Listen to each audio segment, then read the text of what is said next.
Good morning बच्चों और मेरे अभिभावक को सुप्रभात, प्रणाम, सत श्री अकाल, अस्सलाम वालेकुम।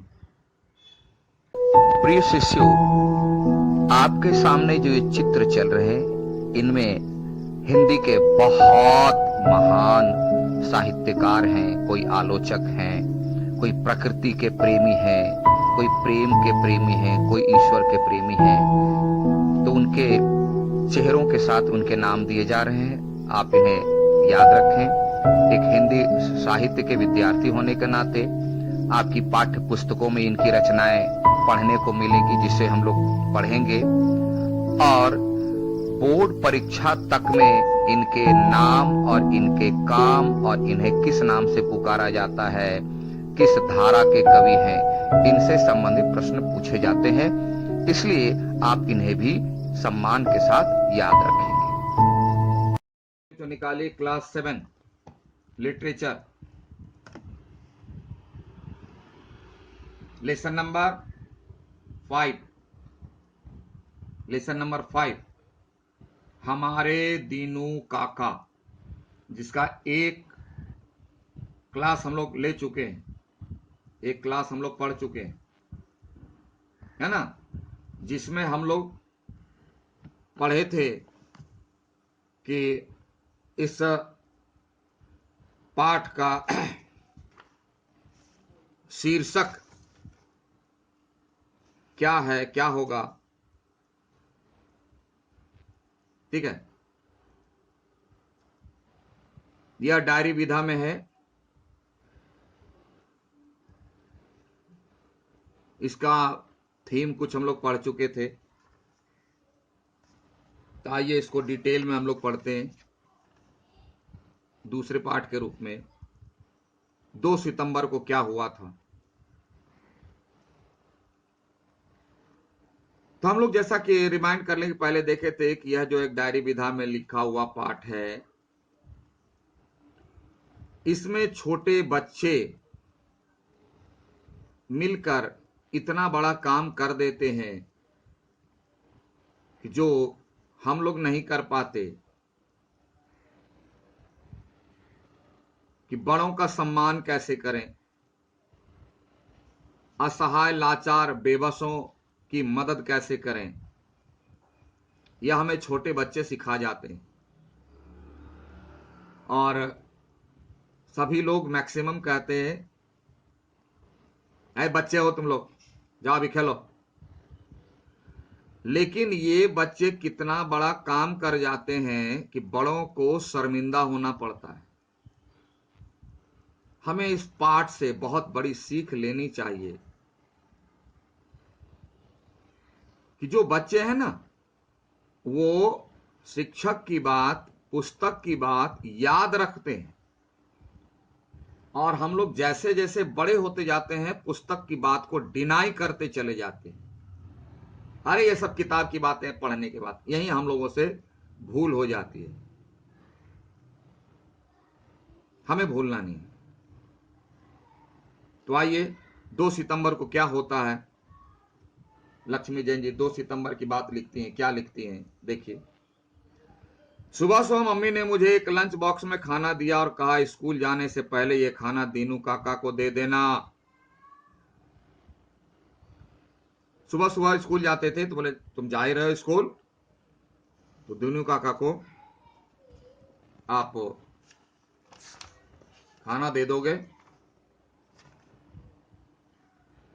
मैंने उत्सुकता भरी नजरों से मम्मी को देखा, मां को देखा, इच्छा भरी नजरों से, बात क्या है समझने के ख्याल से।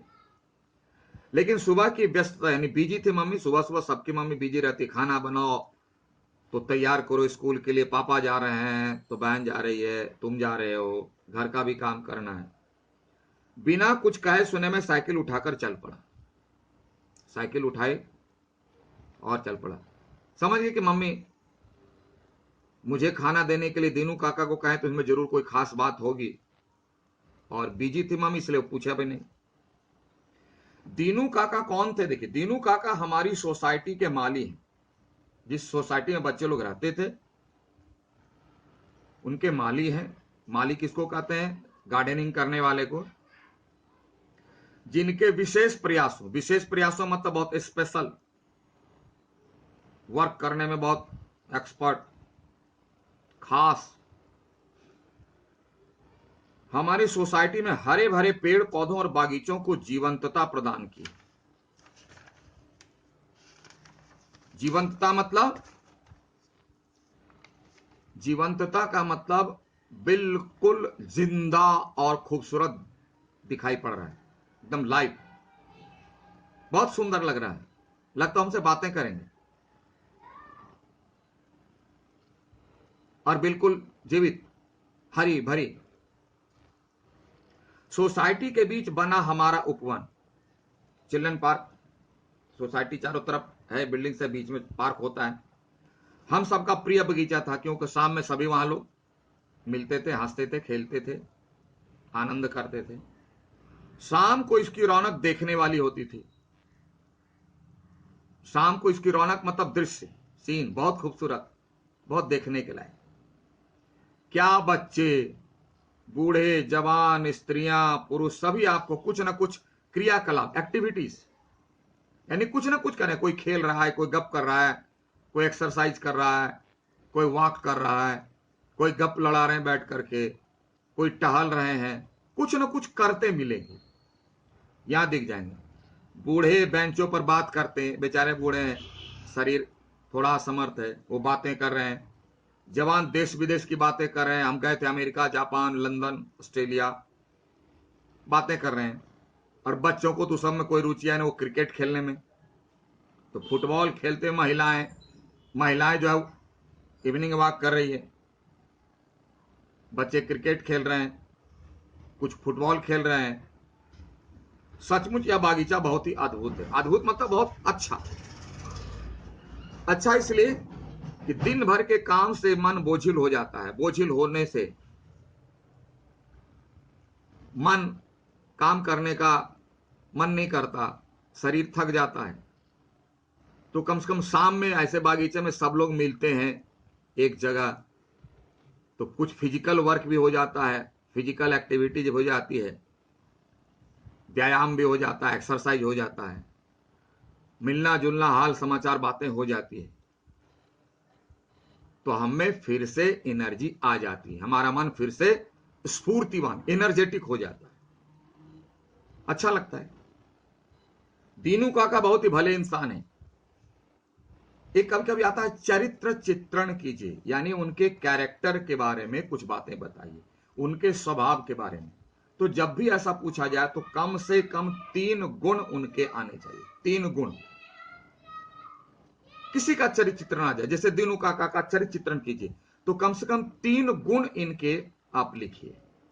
जैसे दीनू काका बहुत ही भले इंसान थे। भले इंसान मतलब जो सबकी भलाई चाहे, जो सिर्फ अपनी भलाई चाहे उसे भला इंसान नहीं कहेंगे, क्योंकि वह तो अपने ऊपर हो गया। जो सबका भला चाहे। उनके घर में और कोई नहीं है, वे अकेले थे, न पत्नी और न ही बच्चे, न बच्चे हैं न पत्नी है, दोनों डेथ कर गए थे, बेचारे अकेले रहते थे। और आजकल वे बड़े बीमार हैं, तो अकेले हैं तो न पत्नी है न बच्चे, उन्हें कौन देखेगा, वो बीमार रहा करते थे। इसीलिए इसलिए हम सब बच्चे बागीचे की देखभाल करते हैं। अब देखिए, अब दीनू काका बीमार है तो बच्चे बागीचे का देखभाल कर रहे हैं। जैसे घर में होता है, हमारे परिवार में होता है कि हमारे बड़े की तबीयत खराब होगी तो सब मिल करके उनका काम कर लेते हैं। यह परिवार वाला गुण, परिवार की भावना बच्चों में है, क्योंकि पूरी सोसाइटी एक परिवार था और दीनू काका सबका ख्याल रखते थे, अपनों की तरह ख्याल रखते थे। वो ऐसा नहीं सोचते थे कि वो वहां नौकरी कर रहे हैं तो ड्यूटी हुई उसके बाद सिर्फ अपना, नहीं, वो एक परिवार के सदस्य के रूप में रहते थे और पूरी सोसाइटी को ही अपना घर मानते थे। और यही कारण था कि उनसे सब कोई प्रेम करते थे, वो भी सबको प्रेम करते थे। और यही कारण था कि जब दीनू काका बीमार पड़े तो उनका काम कौन करेगा? बच्चे कर दिया करते थे। वो तो खाना बना नहीं सकते। तो इतनी बड़ी सोसाइटी है, आज सुबह इनके यहां से खाना आ गया, दोपहर में उनके यहां से खाना आ गया, रात में उसके यहां से खाना आ गया, इस तरह से पारी पारी से उनके यहां खाना आता जाता था। और जिसके लिए आज जो है राइटर, लेखक, लेखिका अपना जो है खाना लेकर के चले गए, तो वही है। इसलिए हम सब बच्चे बागीचे की देखभाल करते हैं, तथा सुबह शाम कोई ना कोई उनके घर खाना पहुंचा देता। कहा ना, 1 बाय 1। शायद आज मम्मी की बारी होगी, आपने समझ लिया, तभी मुझे खाना देकर के भेजी। खैर, आज मैं उन्हें खाना देने जैसे ही उनके घर पर पहुंचा, देखना लक्ष्मी जैन लेखक है, कभी कभी मुझसे लेखिका निकल जाए। लक्ष्मी नाम जो है ना, ज्यादातर महिलाओं का होता है, इसलिए लेखिका नहीं, लेखक है। क्यों? उनके घर पहुंचा, है ना। अगर स्त्री होती तो लिखती पहुंची, तो ये सारी बातों से पता चल जाता। तो एक सेठ उन्हें धमकाते हुए कह रहा था, जब घर पहुंचा लेखक, तो जो एक सेठ उसको धमका रहा था, क्या? देखो, मुझे तुम्हारी कोई बात नहीं सुननी, है ना। तुम यह घर चुपचाप खाली कर दो वरना अच्छा नहीं होगा। चलो घर खाली करो, घर खाली करो वरना अच्छा नहीं होगा। दीनू काका को धमकी दे रहे थे। और यह कहकर वह पैर पटकते हुए वहां से चला गया, गुस्से में पैर पटकते। पैसा ला, मुझे पैसे से मतलब है, पैसा नहीं दोगे घर खाली, सामान फेंकवा दूंगा मैं। अब बच्चे लोग देख रहे हैं चुपचाप। एक की नजर पड़ गई, दीनू काका सिर पर हाथ रखकर बैठ गए। क्या करें, सोच में पड़ गए। मैंने चुपचाप खाना रखा और वापस आ गया। खाना दिए और तुरंत वह वापस आ गया लेखक। क्यों?